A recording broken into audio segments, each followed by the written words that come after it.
Welcome back to One Comic Book a Day, where my wife is currently putting together a table right next to me. Today we're going to continue through Superman number 7 with the second story, The Gay City Plague. Look, I'm going to try not to be immature about this, but this comic is about people exploding in Gay City, and that is just inherently a funny sentence. There are people exploding in Gay City. Okay, I've got control of myself.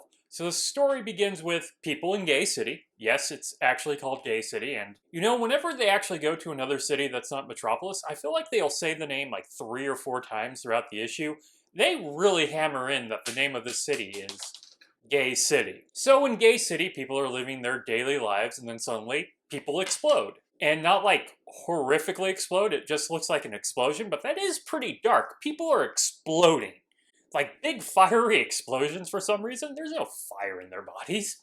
People start realizing if they move, they will explode. So the entire city of Gay, God, that even sounds weird. This entire city has to stop moving entirely. No one can move. They're all frozen in place or they'll blow up. Clark is sent to go report on this. Lois wants to go too, but Perry tells her no. So Lois, well, being Lois, goes anyway. I don't know what she thinks she's going to do because as soon as she arrives, she almost explodes. So then she's just stuck at the train station, standing completely still. Clark becomes Superman, you know, Superman, bright blue costume, red cape, Superman. And he flies right off to Gay City where a train is going off the rails because no one can do anything about it. Can't pull the brake, he'll explode.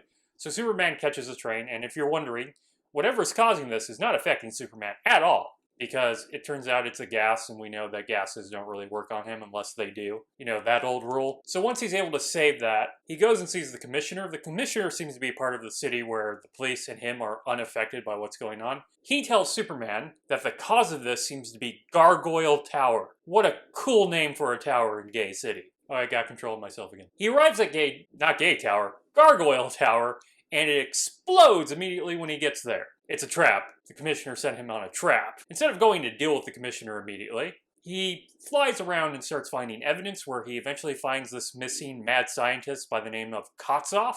He assumes his tongue had been cut out when he comes and sees Kotzoff, but Kotzoff is able to communicate and talk later, so I don't know what this assumption was.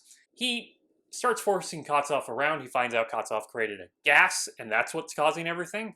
You know, like a massive gas around the city, even though it's open air, that's causing people to explode. I mean, that's actually a pretty good threat. I'd love to bring this back. Maybe not Gay City. So eventually he finds out the commissioner is behind all of this, so he goes to confront the commissioner, but the commissioner turns his police against Superman, and they have ray guns that make Superman dizzy and he loses his powers. I think that's a bigger news piece than the exploding gas. So they lock Superman up, but they don't leave like a ray on him, so he immediately gets up, escapes, stays away from the rays, grabs the commissioner Kotzoff, and it basically forces them to admit to the whole thing. And eventually the gas wears off. He has to save Lois at one point, because apparently if you stand still long enough, the gas starts turning you into glass. So he picks up Lois, takes her to the antidote, saves her.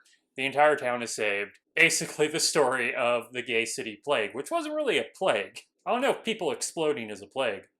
I mean, you can call exploding people a plague. It's a pretty forgettable story, even though it has like a pretty great conflict for Superman to deal with. How do you deal with a city full of people exploding? Eventually you find an antidote, which tends to be a little slow and uninteresting for a Superman comic. So that's it from the second story from issue 7 of Superman. If you enjoyed this video, please like and subscribe. Hit the bell icon to get notifications when a new video goes up. I do this Monday through Friday, but Fridays is Bat Friday, where I cover a Batman story in Detective Comics or Batman. And until next time, let us ponder the question, whatever happened to the Man of Tomorrow? Also, why is people exploding in Gay City just so funny? Bye!